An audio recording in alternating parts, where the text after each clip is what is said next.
Hey everybody, welcome back to Premium Light Academy. I'm JT and we have a fun little camera. Actually, this is a pretty big camera. This is the Canon 5D Mark II with us today. Pretty well-known DSLR. And in this video, we're gonna talk about if it's worth picking up one of these Canon 5D Mark IIs in 2023. Let's find out. So let's roll back a little bit, back to 2008, 2009.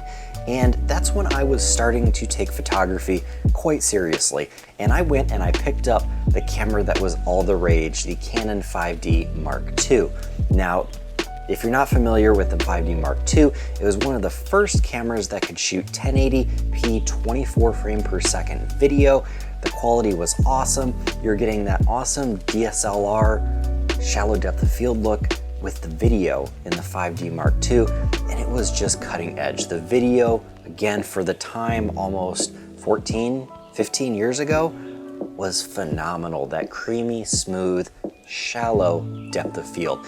And I know if you're like me and you've been around for these different phases of cameras and lenses, everybody goes through that shallow depth of field phase, and this full frame 5D Mark II was on the cutting edge forefront, the flagship of that shallow depth of field and that huge blooming bouquet. So I picked up one of these 5D Mark IIs in hopes of starting a photography business and being a professional photographer, and I dove headfirst in with this camera. So let's talk about some specs of this camera, how it stands up to some modern cameras of today, and if it's still worth picking one of these up, potentially if you're a beginner photographer looking for a solid DSLR on the cheap. Let's talk specs. So with a 21 megapixel full frame sensor, this is a beast. It still absolutely stands up today, and you can still absolutely take phenomenal photos. There's this myth going around that you need the newest, latest, and greatest piece of equipment to take good photos. And that's a load of crap. How did amazing photographers like Ansel Adams take huge, beautiful, gorgeous landscape photos that still stand up today on cameras that were 100 years old? That's because it's really not the equipment, it is the photographer behind the equipment. You can have any size sensor, doesn't have to be a full frame, doesn't have to be a FPCS, whatever. It can be a micro four thirds sensor, it can be a camera phone sensor, and you can take great photos. This camera will always take great photos because it's a pretty darn good sensor, and 21 megapixels is more than enough, especially if you're gonna crop and compress that down to a tiny little Instagram photo that's gonna be maybe 2 megapixels. You have so much room to play with the 5D Mark II. One of the other great things about the 5D Mark II is that it is weather sealed. If you get a little bit of water on it, get a little bit of snow, dust, whatever you decide to decorate your camera with, it is weather sealed, so you're not gonna have to worry about your camera shorting out the second a drop of water hits it. Now, that is not me condoning you throwing this camera in a lake, but they are very resistant to water. I've shot in all sorts of cold and snow and rain and blizzards and whatever you can imagine, and this thing is a beast. So that's one of the obvious pros for the 5D Mark II. So it may not seem like a lot today, but the 5D Mark II has a 3.9 frame per second burst mode. So that means if you hold down the shutter, you get 3.9 frames per second. That really comes in handy. Let's say if you're doing panning shots and you're trying to get some sort of vehicle that is panning, 3.9 frames per second is nothing to laugh at. Of course, it's not the 14, 15, 20, 25, 30 frames per second that you're getting with these other cameras, but that is still enough to take some great photos. And what happens when you're not shooting 1,000 frames per second, you're not filling up your memory card, you're not shooting terabytes or hundreds of gigs of photos, you're actually paying attention to how many times you press that shutter. I rarely have my camera in burst mode. I typically have it in this one shot mode. This continuous shooting, I typically have it in single shooting. So one pull of the trigger, I'm taking one photo. Doesn't matter how long I hold down my finger, I have to release it to take another photo.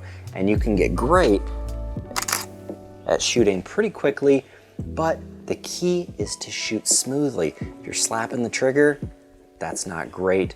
I always call the shutter button the trigger for some reason. If you're slapping the trigger, not great. And if you're praying and spraying and shooting all of these horrible out of focus photos, that's not great either. Great camera for shooting sports.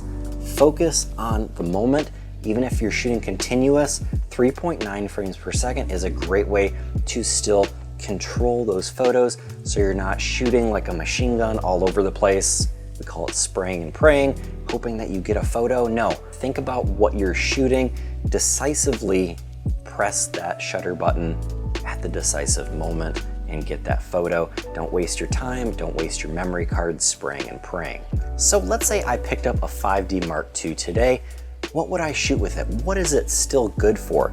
Well, I can easily slap on a little Canon Nifty 50.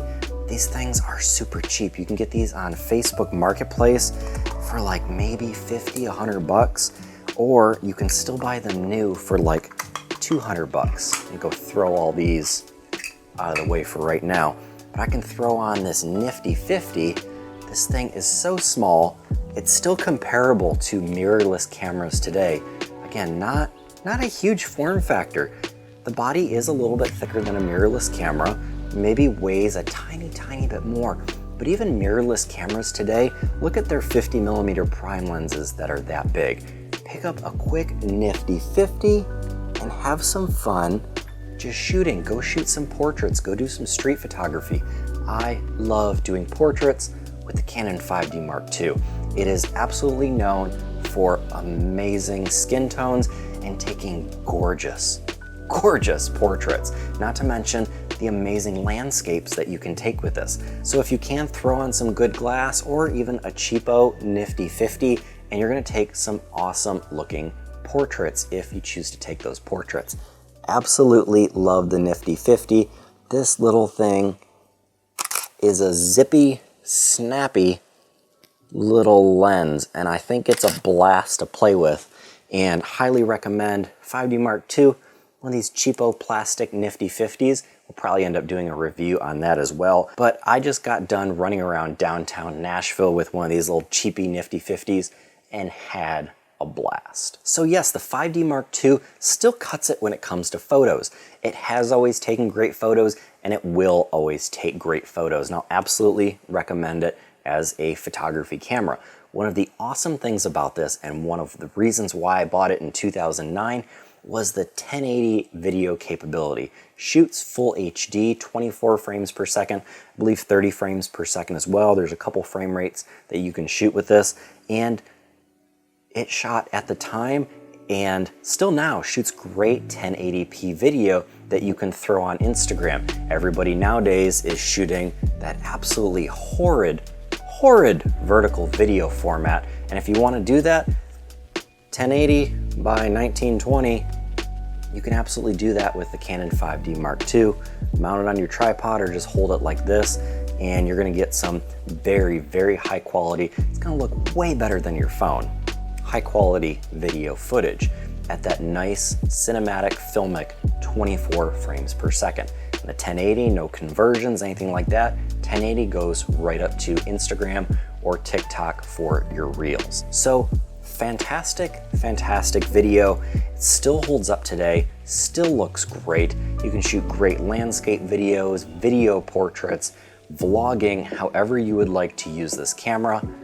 High quality video. 5D Mark II is still a great video camera today. And believe it or not, I actually shot quite a few films in college when I was taking some videography and filmmaking classes. I chose to shoot all of my films on the 5D Mark II instead of the little Handycam camcorders they gave us because of this interchangeable lens. Threw a 50mm on there, threw a nice prime on there, got that shallow depth of field with an f1.8, f1.4 lenses, and my videos looked way better than the rest of the class because awesome DSLR video. So would I recommend the Canon 5D Mark II in 2023? 100,000% yes, absolutely. I love this little chunker. This thing is fun. I am so glad I pulled this out of my closet a couple weeks ago. I've spent hours and hours the last couple weeks just running around downtown, taking little snapshots and portraits of my dogs, and I've had so much fun with this. I would absolutely recommend you pick up a Canon 5D Mark II if you're looking for a new camera. Maybe you're a beginner and you want to start learning that manual mode, your aperture, your shutter, your ISO, all of that good stuff. It is a very inexpensive used camera to pick up, let's say on Marketplace for a few $100s. You can probably find one $200, $300, maybe $400. A nice nifty 50, maybe a nice zoom lens. Usually zoom lenses are less than $100. Used nifty 50, like this guy, is probably gonna be less than $100. So I would absolutely recommend the 5D Mark II in 2023. And I am still shooting with the 5D Mark II in 2023. I can't always afford the latest and greatest, so we have to use what we have because the best camera is the one that you have with you. And for me, that's the 5D Mark II right now. Thank you for watching this video. Be sure to check out premiumlightacademy.com. Check out our free Lightroom courses and of course our premium tutorials and masterclasses. So until next time, hit that like button, subscribe to the channel, and take some awesome photos.